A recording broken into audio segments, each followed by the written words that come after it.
नमस्कार दोस्तों, स्वागत है आपका डेली न्यूज़ इंडिया 1.0 में। कुछ साल हो गए जब यूपीआई आया था। यूपीआई का मतलब पेटीएम, फ़ोन पे, जीपे।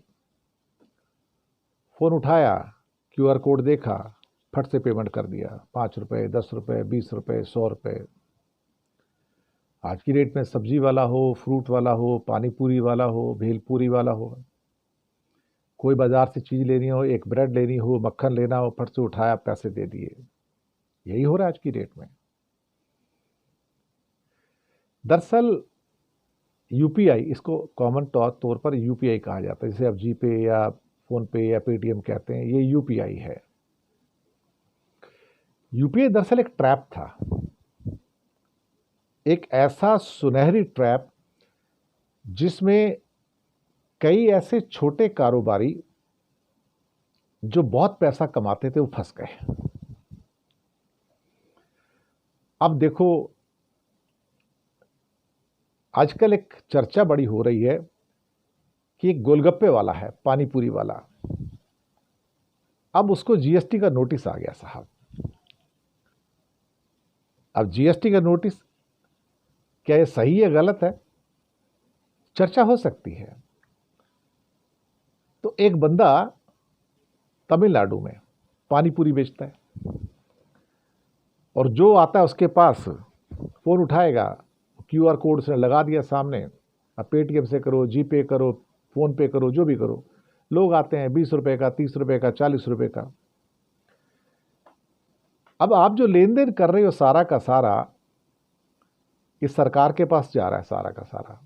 तो उन्हें पता लग रहा है कि ये जो क्यूआर कोड है, इसके पीछे ये पैन नंबर है, ये बैंक अकाउंट नंबर है, ये आधार नंबर है, और इसके खाते में एक साल में पानी पूरी बेच के 40 लाख रुपए आ गए।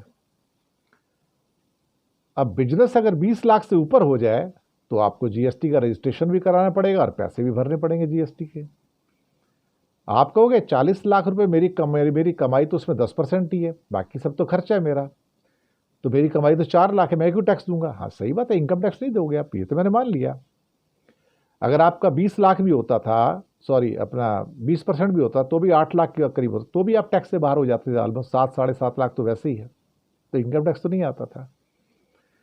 लेकिन आपका जो डिजिटल लेन देन था यूपीआई के द्वारा, वो 40 लाख हो गया।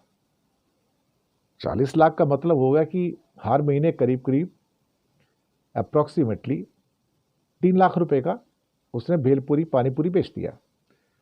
3 लाख का मतलब क्या होता है कि रोज उसकी 10,000 की सेल है। कई होते हैं जिनकी सेल बहुत होती है सब, तो 10,000 की सेल डेली की हो रही है सब, तो 3 लाख आ रहा है, तो पता लग रहा साल में 35-40 लाख हो गया। उस बंदे को समझ नहीं आया कि मैंने इतनी कमाई कर ली, सब बैंक में जा रही है, मैं करूं क्या इसका।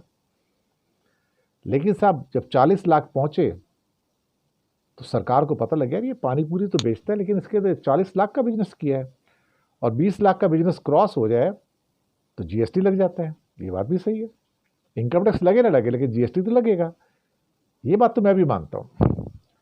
अब 17 दिसंबर 2024 को नोटिस इशू हो गया जीएसटी का उसको तमिलनाडु में, और उससे पिछले 3 साल के लेन देन की भी पूरी जानकारी मांग ली गई कि भाई तूने इस साल तो किया ही किया, तूने पिछले 3 साल में क्या किया, तू ये भी बता कि तब तेरी सेल कितनी थी, तो हम निकाल के बता देंगे। अब ये सारे के सारे जो पेमेंट हुई हैं, अब नकदी से हुई नहीं। सरकार ने ट्रैप बिछाया, सोने का जाल बिछाया, लोगों से कहा कि आप कैश पेमेंट मत करो, आप यूपीआई से पेमेंट करो।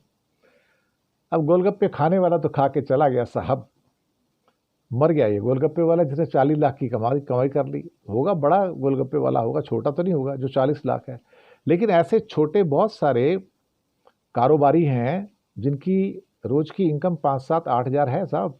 मैं आपको बताऊं, ज़रूरी नहीं कि वो पानी पूरी बेचने वाले हों, हो सकता है वो फ्रूट बेचने वाले भी हों। तो आपको कि फ्रूट बेचेगा, आप सब्जी बेचेगा, 10,000 की बेचेगा तो 3 लाख की सब्जी बेचेगा, 40 लाख की सब्जी बेचेगा, तो इंक्वायरी तो आ ही जाएगी। हालांकि सब्जी और फ्रूट पे तो जीएसटी नहीं है, लेकिन इंक्वायरी तो आ जाएगी, आपकी इनकम तो नज़रों में आएगी ना। क्योंकि वो पैसे जो लोग आपको मोबाइल से पेमेंट कर रहे हैं, धनिया का, पुदीना का, आलू का, प्याज का, वो तो अंदर जा रहा है ना। तो नज़रों में तो आप आएंगे ना, अल्टीमेटली बचेंगे नहीं ना। इनकम टैक्स की नज़रों में भी आएंगे, जीएसटी की नज़रों में भी आएंगे। अब सोशल मीडिया पे भी इसको काफ़ी हद तक कमेंट्स आ रहे हैं भी यार तो कोई बड़ा ही आदमी है।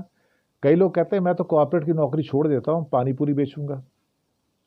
और सच बात तो ये है कि यूपीआई एक ट्रैप था आपके लिए। पेमेंट देने वाले तो फंसे, लेकिन लेने वाले को इस बात का एहसास ही नहीं हुआ कि मेरी पेमेंट इतनी हो चुकी है कि वो उसके ऊपर मुझे जीएसटी का नोटिस मिलेगा। क्योंकि 20 लाख क्रॉस कर गया तो आपकी सारी कमाई के ऊपर 18% टैक्स आ गया। आप क्या करोगे उसके अंदर? और 40 लाख के ऊपर 18 लाख का मतलब 18% का मतलब होता है 7,20,000 रुपये। अब ये जीएसटी उसको देना पड़ेगा। वो बचेगा नहीं, मैं आपको बताऊँ, उसको देना ही पड़ेगा, पेनल्टी भी देनी पड़ेगी उसको। रजिस्ट्रेशन नहीं कराया वो भी करना पड़ेगा उसको, और पिछले 3 साल की फाइल और खुल जाएगी। तो ये आदमी कम से कम 10-15 लाख के 20 लाख के फेरे में आ गया साहब। इतनी तो कमाई नहीं हुई होगी उसको बेच के जितना उसका चूना लग गया। अब वो सोचेगा कि भाई मैं यहाँ क्यूआर कोड रखूँ या नहीं रखूँ। अब इसकी वजह से जब ऐसे नोटिस आने शुरू होंगे ना, तो ये बहुत सारे लोगों को ना कॉशन कर देंगे कि भाई यूपीआई से पेमेंट मत लो, रोकड़ा लो, कैश लो। वो कह देगा साहब ये मेरे पास यूपीआई वगैरह कुछ नहीं है साहब, आप एक काम करो मुझे कैश दे दो मेरे को। यही होगा। वो कहेगा भले इनकम मेरी कम हो जाए, भले 5,000 का माल ना बिके, 2,000 का माल बिके, लेकिन मेरे को ये क्यूआर कोड नहीं चाहिए, मेरे को पेटीएम और जीपे नहीं चाहिए, मेरे को आप मेरे को पेमेंट कर दो, कैश निकालो दे दो। अब इसका फ़ायदा उठाएंगे बाकी सारे लोग कि भाई उसको नोटिस आ गया तो हमको भी आ सकता, तो धंधा बंद करो, क्यूआर कोड वोड बाजू बाजू में करो, नहीं चाहिए बैंक में पैसे, पैसा लाओ कैश में, बहुत हो गया। ये है सारा का सारा बाबू भैया चक्कर कि ये जितना यूपीआई था ना, ये था सोने का एक ट्रैप, जाल, और उसमें बहुत लोग फंसे। एक नहीं, बहुत फंसेंगे, हज़ारों लाखों फंसेंगे। जब तक उनको एहसास होगा तब तक वो टैक्स नेट में आ चुके होंगे और फिर बच निकलने का कोई रास्ता नहीं मिलेगा उनको। शुक्रिया आपका।